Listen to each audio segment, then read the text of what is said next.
Assalamualaikum warahmatullahi wabarakatuh. Pertemuan online yang ketiga ini saya akan menyampaikan paparan tentang menjilid dengan menggunakan mesin. Yang pertama adalah jilid lem atau perfect bending. Perfect bending merupakan proses jilid dengan lem, di mana antara isi dengan sampul buku itu dilem menjadi satu kesatuan, di mana sampul luarnya lebih tebal daripada isi dalamnya. Jadi kenapa kok disebut perfect bending? Karena pada penjilitan jenis ini antara lembar yang satu dengan lembar yang lain, mulai dari ujung kepala sampai ujung ekor, pada bagian punggung buku diikat antara satu dengan yang lain, sehingga disebut dengan perfect bending. Jilid perfect bending ada dua cara yang bisa dilakukan, yaitu dengan cara manual dan dengan menggunakan mesin. Lem yang digunakan ada beberapa jenis, diantaranya adalah lem putih. Lem putih atau lem Raja Wali ini yang dipergunakan untuk pekerjaan-pekerjaan perfect bending dengan manual. Sedangkan lem panas hot melt atau lem polyurethane itu menggunakan mesin sebagai alat utamanya untuk menjilid sistem perfect bending. Proses umum penjilitan dari perfect bending yaitu tumpukan blok buku sejajar atau lurus, terutama pada bagian yang menjadi anleh atau menjadi penebat, yaitu pada bagian punggung dan pada bagian kepala. Berikutnya adalah gunakan penjepit untuk menahan blok buku agar tetap berada di tempatnya, sehingga blok buku tersebut tetap lurus, dan itu akan menjadi indikator awal bahwa buku nanti yang akan dijilid benar-benar baik, lurus. Kemudian berikutnya adalah tumpukan blok buku tersebut diberi lem secara bersamaan merata di sisi punggung dan dikeringkan. Bagaimana cara mengelem bukunya? Adalah dari pemberian lem pada blok buku pada punggung buku. Pertama, diberi lem pada bagian tengah ke arah atas atau ke arah kepala. Yang kemudian berikutnya adalah dengan mengelem dari tengah punggung buku ke ekor. Jadi pemberian ini nanti menggunakan kuas, karena alat dan bahan sudah diberikan, maka penggunaan alat dan bahan terutama untuk penjilitan ini sudah harus pas sesuai dengan standar operasi prosedur. Yang berikutnya adalah gunakan lem yang kedua untuk menempelkan cover buku dengan blok buku tersebut dan dikeringkan setelah itu selesai. Ini adalah contoh mesin Innovatec A3 Muller Martini mesin OPB 2000.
Nah, jenis jilid kawat yang kedua, mesin jahit kawat atau saddle stitch. Jadi jilid saddle stitch adalah lembaran yang dilipat dikumpulkan jadi satu di dalam yang lain dan dijepit melalui garis tengah dengan staples. Salah satu contoh mesin saddle binding, mesin Osaka.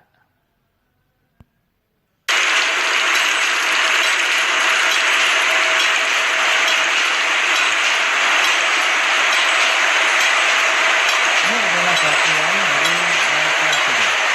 Bagian dari sel-sel yang nanti akan ditetapkan pada mesin penjepit, pada bagian inlet. Pada bagian ini lembar mulai lembar pertama sampai lembar terakhir, mulai lembar pinggir sampai lembar terakhir diurutan, dijahit dan siap dipilih. Kalau tadi tampilan sebelumnya adalah sempurna, ini adalah tampilan dari mesin Jepang.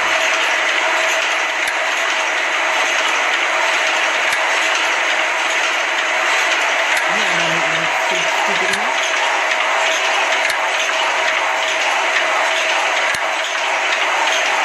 Satu, head stitching.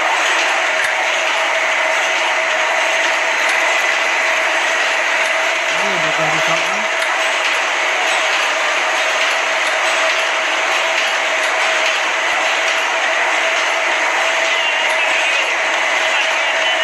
Ini bagian trimmingnya.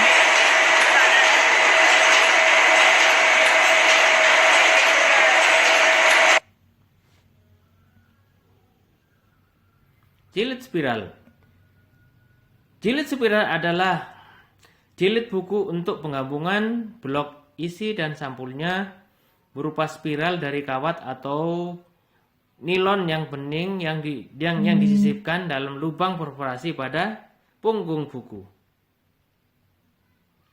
Salah satu contoh mesin spiral binding Gemet 31 WFO, Gemet 31 WA, Gemet WO21 TD 200R.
silakan, karena ini merupakan download dari hasil dari kotakpensil.com.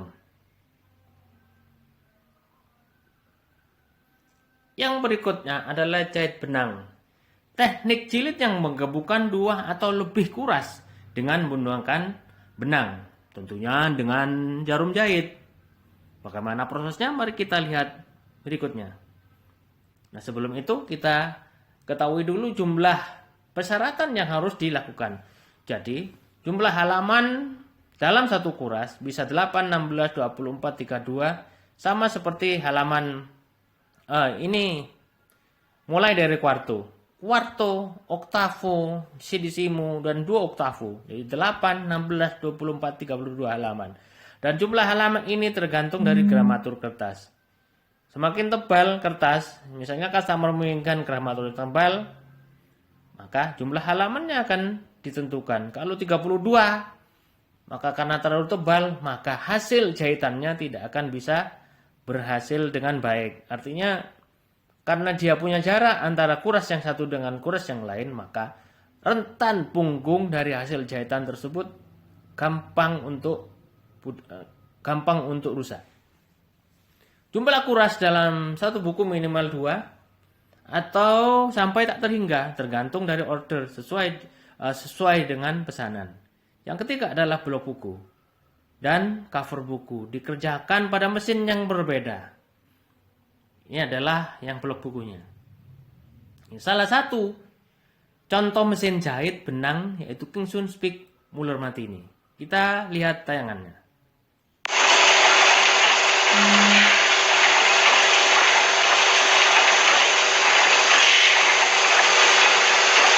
Jadi ini kata dulu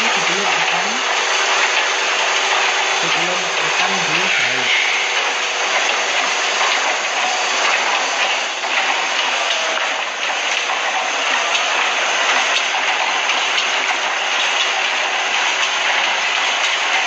Ini kurasnya.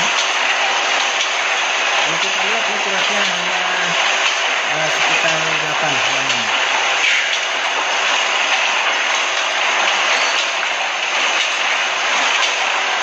Ini dilakukan secara berurut, ditumpuk langsung, terkuras, terkuras, dan dijahit. Nah, ini proses jahitnya. Jadi kuras 1, kuras 2, kuras 3, dan seterusnya sampai selesai. Jadi ini adalah pengerjaan blok bukunya. Lihat tadi sebelumnya adalah antara blok buku dengan cover buku dikerjakan secara terpisah, dan ini adalah proses pengerjaan blok bukunya dengan jahit benang.